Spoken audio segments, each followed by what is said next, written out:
Doctor ने जांच करके बताया कि आपको एक टेस्ट करवाना है और तब इनका एक्सरे टेस्ट करवाया गया। ये आप इनके पैर की हड्डी को देख रहे हैं जो एंकल की साइड पर से टूटी हुई है और एंकल से 2-3 इंच ऊपर एक वो भी ब्रेक हुई है हड्डी सारी।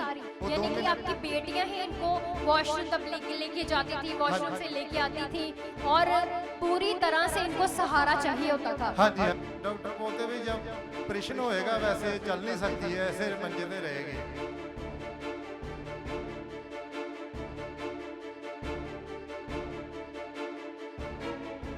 इस सिस्टर का नाम प्रभजीत है और साथ में इनके हस्बैंड हैं। ये खंडवाला अमृतसर की रहने वाली है फैमिली। और ये बताते हैं कि जो ये सिस्टर हैं, जून महीने में जब ये एक सड़क पर शाम को जा रहे थे, रास्ता क्रॉस कर रहे थे, उसी टाइम पर एक बाइक वाले ने इनको बहुत ज़ोर से टक्कर मारी, जिसके कारण इनका बहुत बुरा एक्सीडेंट हुआ और उस एक्सीडेंट में इनको टांग पर, पैर पर गहरी चोट आई थी। और ये बताते हैं कि जब चोट आई तब पहले तो बहुत सारा दर्द हो रहा था और पैर सूज गया था, लेकिन जब 2-3 दिन बाद दर्द बिल्कुल नहीं हटी, बहुत ज़्यादा थी दर्द और इन्होंने मालिश भी करवाई लेकिन दर्द नहीं गई। तो उसके बाद इन्होंने बताया कि ये डॉक्टर से इन्होंने कंसल्ट किया और पैर डॉक्टर को दिखाया। डॉक्टर ने जांच करके बताया कि आपको एक टेस्ट करवाना है और तब इनका एक्सरे टेस्ट करवाया गया। टेस्ट हम स्क्रीन पर देखेंगे।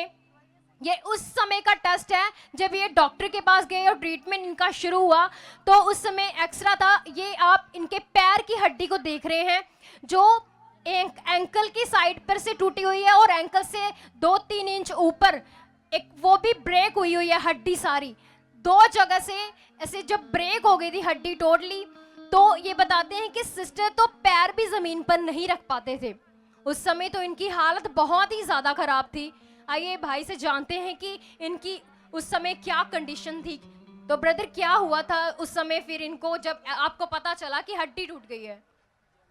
जैमसी पापा जी ने जैमसी सारी कलीसिया नु हाँ जी ब्रदर, क्या हालात था इनका? इनका हालात तो बहुत बुरा था, जान के हम समझ नहीं लगती की कर सके। इन्हों के हालात बहुत समझ लगती भी की कर सकी हो नहीं। इन्हों की सट जो लग गई 2 महीने घट्टो मंजे ते रहे है। सारी हालात, बेटियां मेरियां स्कूले भी नहीं जा सकदियां सी, वो घरे रह के इन्हों की देखभाल वो करते सी, मैं काम ते जांदा सी ते मगरों आके वेखी ते सिर्फ मंजे ते पए हुंदे सी। बेटियां स्कूलों भी रह गईयां, पढ़ाई नहीं की 2 महीने उन्होंने। यानी कि आपकी बेटियां ही इनको वॉशरूम तब लेके जाती थी, वॉशरूम से लेके आती थी और पूरी तरह से इनको सहारा चाहिए होता था। हाँ जी, हाँ जी। यानी कि ये खुद से बेड से ना तो उतर सकती थी ना चल सकती थी। नहीं। तो उस समय जो डॉक्टर से आपने ट्रीटमेंट करवाया इनका, हाँ वो आप बताएं कि तब ये हालत तो इनकी थी पर आपने ट्रीटमेंट करवाया, तो डॉक्टर ने आपको क्या बताया, फिर क्या करना है? डॉक्टर बोलते भी जब ऑपरेशन होएगा वैसे चल नहीं सकती है, ऐसे मंजे पे रहेगी। और उन्होंने ऑपरेशन का कितना खर्च बताया ब्रदर? उन्होंने ₹1,00,000 बोला, 1,20,25,000 रुपया। आप काम क्या करते हैं? मैं मजदूरी करता हूँ, खालसा कॉलेज में जॉब करता हूँ। खालसा कॉलेज में आप सफाई कर्मचारी हैं और आपको जो भी तनख्वाह मिलती थी उससे आप घर का गुजारा करते थे। जब आपने ये सुना कि इनको ऑपरेशन करवाना पड़ेगा और तुरंत 1 लाख उनको डिपॉजिट करवाना था, फिर आपने क्या सोचा? मैंने समझ नहीं लगी भी 1 ਲੱਖ ਰੁਪਇਆ ਸਾਡਾ ਕਿੱਥੋਂ ਹੋਊਗਾ। 1 ਲੱਖ ਰੁਪਏ ਦਾ ਘਰ ਦਾ ਖਰਚਾ, ਸਾਡੀ ਸੈਲਰੀ ਦੇ ਨਾਲ ਘਰ ਦਾ ਖਰਚਾ ਚੱਲਦਾ ਸੀ ਤੇ ਲੱਖ ਰੁਪਏ ਦੇ बहुत परेशान हो कि ₹1,00,000 कित्थों लियावांगे इसी। यानी कि उस समय आप पूरी गहरी सोच में थे। एक तो आपको अपनी वाइफ की चिंता थी कि ये बिस्तर पर हैं, घर का काम कैसे सब कुछ, क्योंकि आपको भी करना पड़ता था। जब आप जॉब से घर आते थे आपको सारा अपने बच्चों के साथ देखना पड़ता था, इनको संभालना पड़ता था, आपको घर संभालना पड़ता था, बच्चों को संभालना पड़ता था। तो साथ में जब आप इनको लेकर डॉक्टरों के पास भी जाते थे, छुट्टियां भी होती थी, उसके भी पैसे कट रहे थे। तो उस समय हालात तो ऐसा था कि आपको भी पता नहीं चल रहा था। जब डॉक्टर ने आपको ऑपरेट का बोल दिया तो आपने कहा कि अरेंजमेंट कहाँ से होगा, तो उस समय फिर आपने कुछ किया? आप क्या सोच रहे थे उस समय?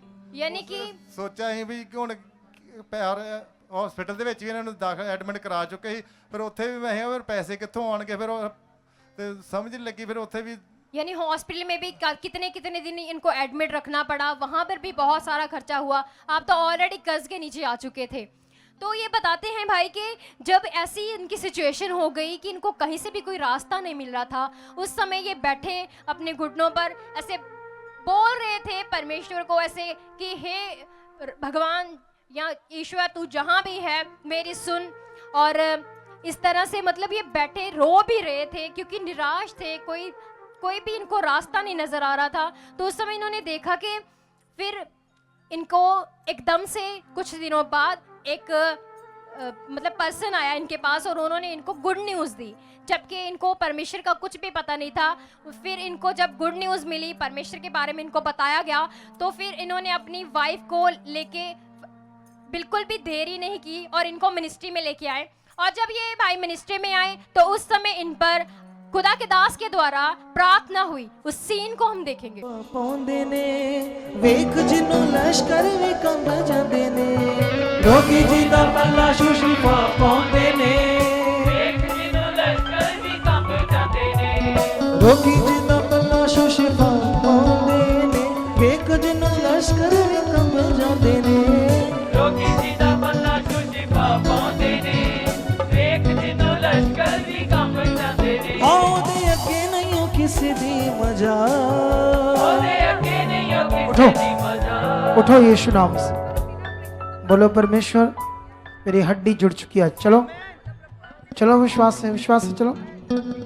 यीशु नाम से खुदा ये हड्डी जुड़ चुकी है आज परमेश्वर, ये दर्द जा चुका खुदावंद, ये गवाही से आ चुकी। यीशु नाम से गवाही से गाओ गाओ। हाँ इनको चेयर पे, व्हील चेयर पर ही आगे लेके आए, कुर्सी पे बिठाया कितनी मुश्किल से, और फिर जब परमेश्वर के दास के द्वारा हाथ रखा तो वर्ड रिलीज हुए और परमेश्वर की सामत ने उसी वक्त काम किया और ये अपने पैरों पर चलने लगे। कलीसिया आज भी आप इनको देखेंगे कि अब ये आसानी से चल रहे हैं, इन्हें कोई दिक्कत नहीं है। जबकि अगर इनका ऑपरेशन हो जाता तो काट फाट होती, सरिया डालते, रॉड डालते, क्या कुछ करते, लेकिन परमेश्वर ने बिना एक कट लगाए, बिना किसी ऑपरेशन, बिना इलाज, परमेश्वर ने इनको बड़ी समझ से हील किया है। इस हीलिंग के लिए जबरदस्त तारीफ करें, अपने हाथों को उठाएं और उसका धन्यवाद करें। परमेश्वर सामर्थ्य है, आज आपके जीवनों में भी काम हो चुका है। अगर आप भी चाहते हो ऐसे कामों को अपने जीवन में, तो आप भी यहाँ आ सकते हो सुखपाल राणा मिनिस्ट्री में, ताकि आप भी अपनी आशीष छुटकारा पा सको, चंगाई पा सको। हमारे चर्च का पता है GT road Manawala, Delhi public school, new bypass, Tarn Taran road, Rajyawal Chowk. आप अगर दूर से आ रहे हो या किसी दूसरी स्टेट से आ रहे हो तो आपको 2 या 3 दिन तक यहाँ चर्च में रुकना होगा, ताकि हम आपको वो बातें बता सकें जिससे आपका निश्चय छुटकारा होगा। ये हमारे हेल्पलाइन नंबर्स हैं, आप इन नंबर्स पर कांटेक्ट करके यहाँ चर्च में आ सकते हो, प्रार्थना करवा सकते हो। God bless you all.